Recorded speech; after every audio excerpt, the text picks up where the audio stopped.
Почитувани на царот царевото, на народот народното, Македонија на македонците. Денес македонецот Костадин Бели од Виена би крикнал со цитатот од Софокле, како и при неговите последни минути 1838 година. Ништожник е оној што има подобар пријател од својата татковина. И би додал, и потомството ќе го осудува за безчувствителноста и равнодушноста кон Македонија, со зборовите «Живи сте биле безполезни и умрени достојни за осуда». Срам голем и тага во моево срце, но вера, надеж и љубов да ни даваат сила во времето што доаѓа, време на неизвестност, со една известност, Македонија вечна.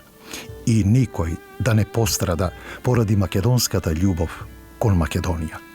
Со Божја промисла и никој да не пострада за љубовта кон Бога, Синот Божји Исус Христос и Светиот Дух, како што страда и пострада светите сестри вера, надеж и љубов. И никогаш веќе некој родител да не страда и пострада од болка по своите чеда, како светата маченичка Софија по погубувањето на незините ќерки вера, надеж и љубов. Почитувани, бидете благословени со добрина и милост во вашите срца и душа. Македонија вечна, моја, наша Македонија.